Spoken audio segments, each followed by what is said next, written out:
Hello YouTube. My name is Amy, aka Dreadlock Mama RNY. I am going to make my first video today, and I think it's going to be my first video. We'll see if I end up using it or not. I thought I might as well go ahead and try to film one because I was about an hour early for my bariatric appointment here at St. Vincent's. And since I had the time, I thought, well, I've been wanting to start documenting my weight loss surgery journey, and this is a good time to start. So this is basically my 5th visit here if you count my initial seminar. So I thought, since I'm getting close, I'd like to start sharing some things with you. Some of you maybe are watching this because you want to know a little bit about what it's like pre-surgery, the things that you have to do to get approved for insurance, and what the early appointments are like, the things that you have to go through. So while that's fresh in my mind, I thought I would start documenting. And I also, you know, on the way to surgery, a lot of people that I've watched their journey, they've lost quite a bit of weight pre-surgery, and so I thought I want to be able to document what I look like initially. And I have lost about 15 pounds since I had my first visit here, so I have lost a little bit. But there's probably not that much of a noticeable change, so I will enjoy being able to see everything from start to finish. So far, I've just basically been showing up to my my appointments with the dietitian. I don't know how other surgery centers do it, but here at St. Vincent's, they start you out with an initial seminar, and then you start to see a dietitian, and you come for monthly visits. You can't miss them. You have to show up, or they can make you start the program all over again. You have to journal your food and calories every day, every meal, and bring that in with you. They want you to start taking your supplements early on. You're not taking everything that you're taking after surgery, but you are getting in a multivitamin, calcium, B12, probiotics, things like that. They want you to go ahead and start ahead of time if you can. They also want you to start going to support groups. So like I said, I don't know how other surgery centers do it. This is the way St. Vincent does it. And then, you know, every time I come in, they weigh me, they take my blood pressure, they ask me if I've been to support group, they ask me if I've journaled my food and calories, and sometimes they sit down and actually go through that journal with me. So my next step, and it actually should have already been scheduled, but they've been a little bit overwhelmed.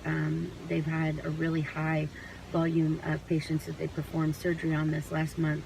But I will be meeting my surgeon for the first time very soon, so I'm super excited about that. I'm calling myself Dreadlock Mama RNY because I'm fairly positive that that's the surgery that I will have to have. I had considered VSG, but because I have pretty bad acid reflux already, and I've had, you know, ulcers in my esophagus, things like that, I don't think VSG would be a good option for me. Also, with my high weight, my high BMI, I think I'm going to need to go a little bit more aggressive with the RNY surgery. So the more I study about it, the more I feel good about it.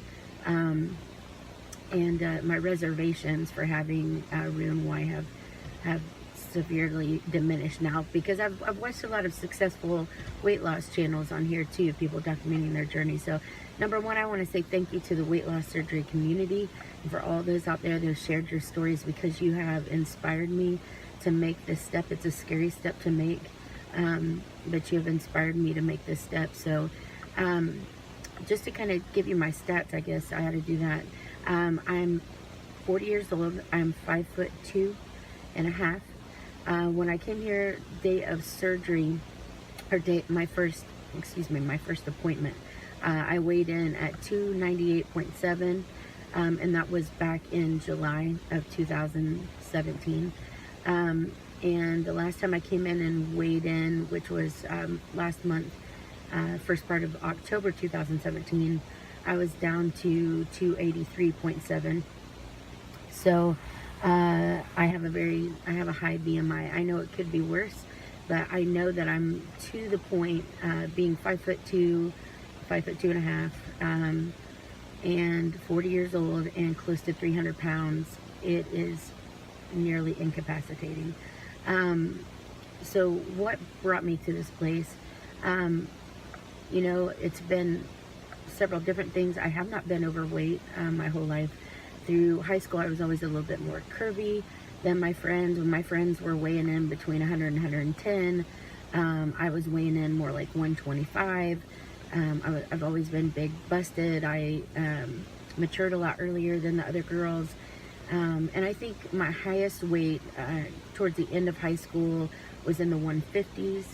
And then I lost back down a little bit of that, probably into the 140s when I first got married, or right before my wedding with my first husband. So I've had my husband and I, my current husband and I actually have 8 children together, kind of a Brady Bunch situation, 4 boys and 4 girls. But I've had 4 of those children myself biologically, and so between each pregnancy, of course, you gain and you lose. I think the highest I ever weighed with my pregnancies was 240.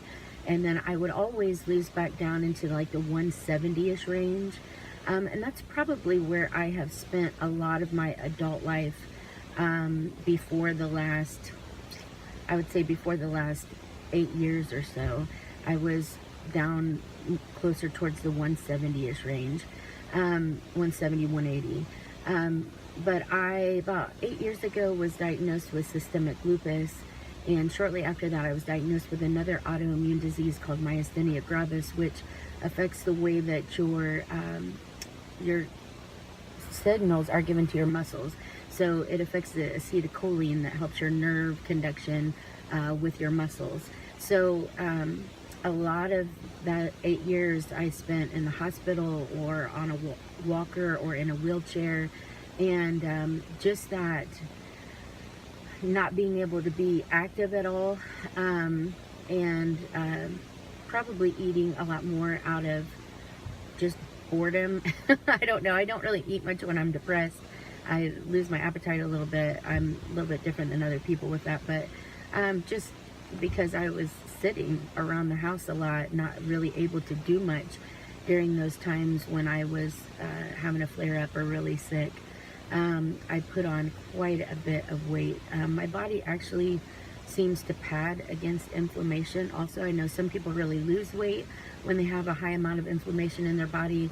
I seem to pad against the inflammation for some reason. So anyways, I can tell you guys more about that in another video. I might take, you know, a video and focus especially on some of you that have autoimmune disorders that are walking through this process. So but I have been feeling very well, and that's one reason why I felt like I was ready for surgery, because I do feel like the disease activity in my body right now is at a halt. And so any of you that know about those disorders, you know that they will remit and regress, but my prayer is that I'm completely well and I'm going to stay well, and I feel like the surgery will only help that.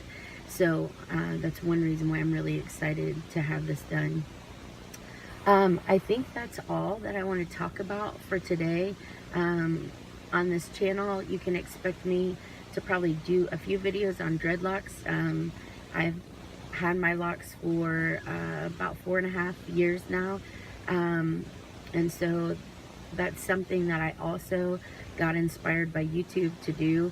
With the lupus, my hair was a mess.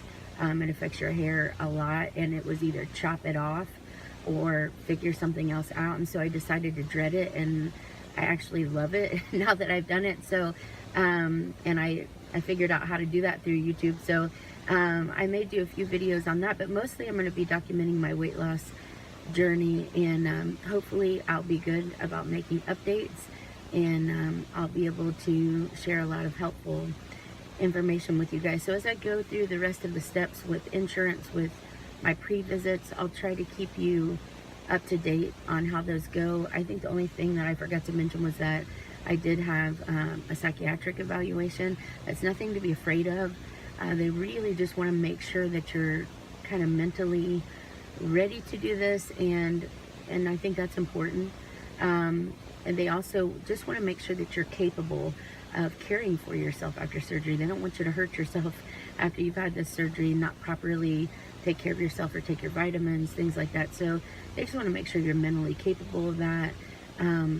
It's, you know, they do ask a lot of questions about your childhood and things like that, but I think people probably get very anxious about that, and you can actually make that situation a lot worse. You just need to go into it relaxed and answer the questions openly and honestly. So if you guys have any questions that you'd like for me to address about the pre-surgery process, I can't right now speak much to the post-surgery, other than just relaying information to you that I've gained from watching other YouTube channels. But if you want to ask me questions about my dreadlocks or about anything pre-surgery that I've had to go through so far, feel free to do that. Like, subscribe, comment below, and I'm just excited to start this journey with you guys. Thanks for coming along.